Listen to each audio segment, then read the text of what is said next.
Hey everybody, Robbie here. I wanted to jump on and do a short video on the Dr. Bredesen's brain food pyramid. Um, for those of you that have been following the post on our Facebook group, somebody had posted on there asking about cold breakfast cereals. And it triggered all kinds of great conversation.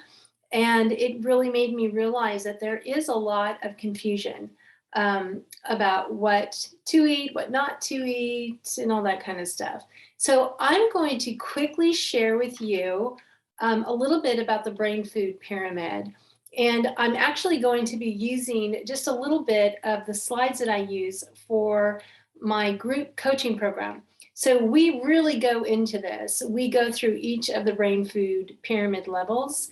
And so let me pull that up for you, and I will let you see what that would be like. And so this is what we would look at when we start with the brain food pyramid. And of course, like I told you before, with the group coaching program, this is kind of how it works, is we start our group coaching program with the check-in, because for the previous week, we have a time for people that want to share their intentions for the week or set some goals and whatnot. And then when we meet the following week, we have a time of check-in. So a time of people wanting to share how their week went, also just a time to ask questions. And then from there, we go into education, where I take some time to educate them. And we start with the nutrition part of the program. So we look at the KetoFlex 12-3, and then we go into the brain food pyramid, and I go through each level. And so let me show you. And then also, for those of you that aren't familiar with any other video that I made on my group coaching program, after we do that, we'll spend about 3 to 4 weeks here on just the nutrition. And then I'll start bringing in one of the other strategies. So the next week, we'll bring in exercise. The following week, we'll bring in sleep. And then another week, we might just have a Q&A time and a review. So, and then we'll just keep bringing in those Bredesen 7s. Okay, so brain food pyramid. And this is what the brain food pyramid is, okay? And so the bottom here, we have fasting, which I think was kind of mean to make that the biggest part of the pyramid, but it is that important, right? And so we have to remember fasting. And then we go into non-starchy vegetables and healthy fats. And as you can see by the pyramid, that is going to be the bulk of your diet. That's what you want to be focusing on. So when somebody would ask about, how about a cold cereal? Now, of course, I think it was Stacy who posted that, and I'll go into this a little bit more. She had a reason for that. And I'll go into that afterwards with this, because even though we have the protocol and we have this great visual here, we are all N of ones. In other words, we are all different. We are all in different places. We're coming into the protocol different places. We have different things going on, but there is a base that we want to try to keep with. And this is, like I said, a great visual. So non-starchy vegetables and healthy fats will be the bulk of your diet. And so when you think about even breakfast, I don't even like using that word anymore, because again, when you look at the bottom of that pyramid, it's fasting, right? So most of us are going to be fasting at least 12 hours. And for those of us that are APOE, if we have one of the variants, we'll extend that if we can to 14 to 16 hours. So really, for the majority of the people, they're going to be fasting at night. And so a lot of them won't be eating until anywhere between 10:30 and maybe noon that day to get that 14 to 16 hour. And that's what I usually do, unless I wake up hungry. Now, if I wake up hungry, I listen to my body, but that's a whole other thing we can get into. So for instance, I don't have breakfast. I usually have a salad with some protein and lots of healthy fats. I know I probably bore you all with my salad. You probably think this is all this woman eats. And actually, it is almost pretty close what I eat. So that's what you want to look at. So a breakfast, you want to start it off getting those veggies in, because we're to eat 6 to 9 cups of veggies a day. So you got to get those in. So, and then our next thing that we would look at are prebiotics, resistant starches, and probiotics, right? So we want to be feeding that gut. We really want to be thinking of the gut during this protocol. So prebiotics, one of my favorite is jicama.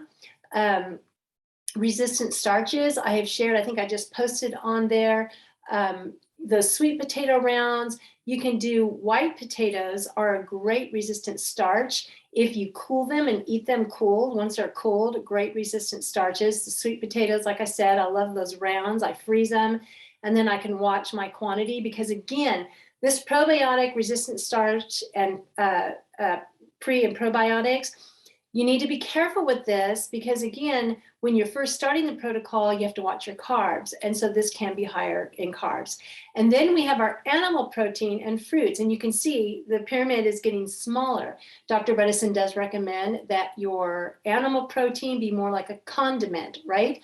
And again, a caveat with that, we are all different. Everybody's coming into different places. The older we get, we may need more if you're working out a lot, if you're going through some kind of healing. So there's, again, we are all unique. And then indulgences, all right? Indulgence, that means once in a while. So approved sweeteners, stevia, monk fruit.